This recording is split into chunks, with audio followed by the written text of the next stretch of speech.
दिमाग के दिवालियापन हम उसको कहते हैं। जब ये 4 बार बहुजन समाज पार्टी की सत्ता में मंत्री थे, तब इनको ना तो महिलाओं का अपमान समझ में आया, ना पिछड़े दलितों का अपमान समझ में आया। जब बहुजन समाज पार्टी की सत्ता जाते इन्होंने देखा तो फिर रामम शरणम गच्छामि, राम की शरण में चले गए। तब उसी रामचरितमानस, माला फूल चढ़ाए, राम राम जपना, पिछड़ों का माल लूटना, यही न किए। 5 साल माला चढ़ा के बेटी को सांसद बना लिया, खुद मंत्री बन गए। तो 5 साल लगातार इनको कोई अपमान नजर नहीं आया। फिर इन्होंने देखा कि हो सकता है सत्ता करवट ले, फिर ये सत्ता के लोलुप्त लोग फिर बदल दिया सत्ता नहीं बनी, 10 महीना कोई नहीं जाना। तो फिर इन्होंने सोचा कि कुछ ऐसा बयान दें। लेकिन मुझे तो आश्चर्य है इनके बयान पर कि पढ़े लिखे लोग हैं। बाबा साहब डॉक्टर अम्बेडकर जी ने संविधान के पूरे संविधान में कहीं एक शब्द भी शूद्र नहीं लिखा है। 4 जाति बनाई है, सामान्य वर्ग, पिछड़ा, अति दलित, अनुसूचित जनजाति, 4 वर्ण है। और ये संविधान की शपथ लिए हैं। अभी एमएलसी बने जब, तो संविधान की शपथ लिए कि संविधान के दायरे में रह के हम काम करेंगे। तो संविधान तो इस बात की इजाज़त नहीं देता कि किसी धर्म मजहब के खिलाफ आप बोले या कोई उससे अलग हट करके कोई टिप्पणी करे। इसका मतलब कि आप संविधान को नहीं मानते हो और संविधान के बदौलत आज एमएलसी बने हो, शपथ लिए हो। तो ये सत्ता के लोलुप्त लोग हैं। ये जो लड़ाई है, जो देश में हालात है, बेरोजगारी दिनों दिन बढ़ रही है, बेरोजगारी पे बोलने की, बेरोजगारी से लड़ने के लिए, बेरोजगारी कैसे कम हो इसके लिए इनके पास चिंतन नहीं है। देश में महंगाई कैसे कम हो, एक समान अनिवार्य और फ्री शिक्षा, देश समाज प्रदेश तभी तरक्की करेगा जब वहाँ शिक्षा हो। तो शिक्षा के सवाल पे जब ये सत्ता में लोग रहते हैं तो कानून बनाने की बात याद नहीं आती है। आज लाखों करोड़ रुपया अमीर जब बैंक से, आरबीआई से लोन ले रहा है, नहीं दे पा रहा तो उसके कर्जे माफ़ हो जाते हैं डिफाल्टर घोषित करके। तो जो किसान लोन लिया है नहीं दे पा रहा है, जो गरीब घरेलू बिजली का बिल नहीं दे पा रहा है, ऐसे लोगों का लड़ाई क्यों नहीं लड़ते कि इनको भी डिफाल्टर घोषित करके इनके कर्जे माफ़ किए जाए। समाजवादी पार्टी अखिलेश यादव भी अब उनके समर्थन कर रहे हैं और कह रहे हैं मुख्यमंत्री हमें इस बात को कहें जो स्वामी प्रसाद मौर्य कर रहे हैं। बीजेपी को शूद्र के खिलाफ बता रहे हैं। बीजेपी जो है शूद्रों का ख्याल नहीं रखती, हम सबको शूद्र मानती है। हम तो समाजवाद की परिभाषा पढ़े हैं। राम मनोहर लोहिया जी ने कहा है कि समाजवाद लाना है तो अपने नाम के आगे पीछे जाति हटा दो, यही ना समाजवाद है। और अखिलेश जी क्या हैं? अखिलेश सिंह यादव, आधा क्षत्रिय है आधा शूद्र है। उनकी भाषा में यही ना, आधा क्षत्रिय है आधा शूद्र हैं। तो पहले तो वो तय करें कि शूद्र वाले गोल में है कि क्षत्रिय वाले गोल में है।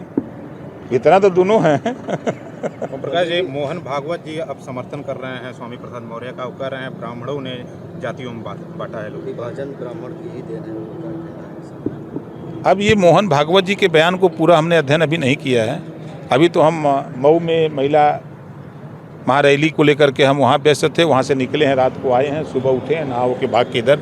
अब उनके बयान को पढ़ लें कि क्या बयान है। तब जो कर रहे हैं वो सही है, ब्राह्मणों ने बांटा है देश में। अब वो देखिए नहीं, अब ये हम तो पैदा नहीं थे तो कैसे बता दें कि कौन बांटा कौन नहीं बांटा। अब जो इतिहास है उसको जब पढ़ा जाए तब मालूम हो। नहीं, स्वामी प्रसाद मौर्य जी रामचरितमानस को लेकर किस तरीके से बोल रहे हैं, तो अब आरएसएस प्रमुख भी ऐसे बोल रहे हैं। तो अगर आप नहीं पढ़ा, अगर हम लोग बता रहे हैं तो अगर इस तरीके नहीं, देखिए मोहन भागवत जी के बयान पर, अब जैसे मोहन भागवत जी ये बात कह रहे हैं, कल तक मोहन भागवत जी हिंदू राष्ट्र की बात करते थे। मोहन भागवत जी का बयान अभी हमने देखा कि मुसलमान भी भारत का अभिन्न अंग है। अब उसके प्रति उनका रुख नरम हो गया। फिर उन्होंने बयान दिया कि हम सबको मिल के रहना चाहिए। ये बात 100% सही है। लेकिन अभी जो उन्होंने बयान दिया है, अब उनके हिसाब से अगर वो कह रहे हैं तो भाई पूरी सरकार उन्हीं के इशारे पर चल रही है, तो वो ज़्यादा हमसे जानते हैं। जी, अखिलेश यादव बिहार की तर्ज पर जातिगत जनगणना की मांग कर रहे हैं, क्या लगता है, आप क्या कहें? नहीं, देखिए हम तो आप लोगों के साथ 20 साल से बात कर रहे हैं ना कि जातिवार जनगणना हो। तो ये जब सत्ता में लोग रहते हैं तो क्यों नहीं कराते? सत्ता से बाहर होते हैं तभी बात याद आती है। आप अगर शायद याद होगा कि समाजवादी पार्टी की सरकार में ही प्रमोशन में आरक्षण खत्म हुआ था। प्रमोशन में आरक्षण खत्म किसने किया? समाजवादी पार्टी। 4 सितंबर 2013 को हाई कोर्ट ने आदेश दिया कि 12 जातियां 27% आरक्षण का लाभ ले रही हैं, शेष जातियां नहीं पा रही हैं, तो शेष जातियों को उत्तर प्रदेश सरकार बांट के दे। उस समय मुख्यमंत्री कौन था? अखिलेश यादव जी थे। इन्होंने वो भी काम नहीं किया। 14 सितंबर 2013 को हाई कोर्ट ने भी एक आदेश दिया कि जो पढ़ाई शिक्षा का उत्तर प्रदेश में 2 तरह की शिक्षा है, एक समान शिक्षा किया जाए, पाठ्यक्रम एक बराबर हो, सरकारी स्कूल हो चाहे प्राइवेट, एक पुस्तक एक किताब लागू हो, एक सिलेबस चले, उसको भी नहीं किया। तो ये जब सत्ता में लोग रहते हैं, जब पावर होता है करने कराने का, तब तो इनको याद नहीं आता है, और सत्ता से बाहर आने पर सारी चीज़ें याद आती हैं। स्वामी प्रसाद मौर्य आप समर्थन कर रहे हैं मोहन भागवत की जो बातें मोहन भागवत ने कही है? अब हो सकता है भाई मोहन भागवत जी को उनकी बात अच्छी लग रही हो, लेकिन हमको तो नहीं। जो संविधान के दायरे में जो बाबा साहब डॉक्टर अम्बेडकर ने संविधान के बदौलत देश चल रहा है, तो उस संविधान में ऐसा कुछ नहीं है किसी भी धर्म के खिलाफ कोई टिप्पणी करे, कोई बात करे।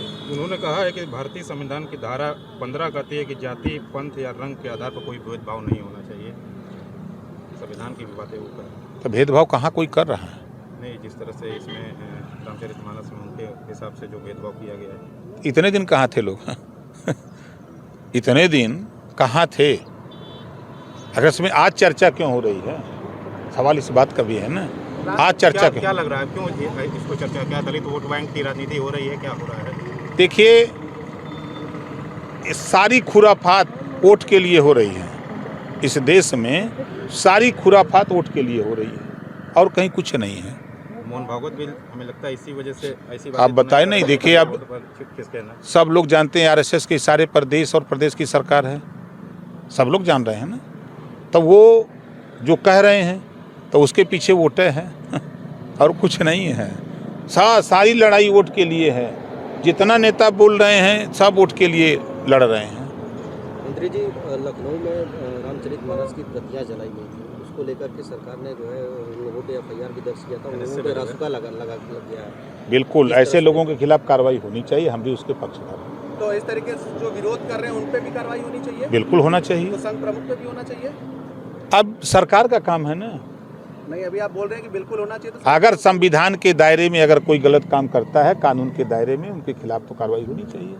ओम प्रकाश जी, इस बार चुनाव में किसके साथ जा रहे हैं? हम अभी तो फिलहाल आपके साथ हैं। चुनाव आएगा अभी तो बताएंगे। कुछ बन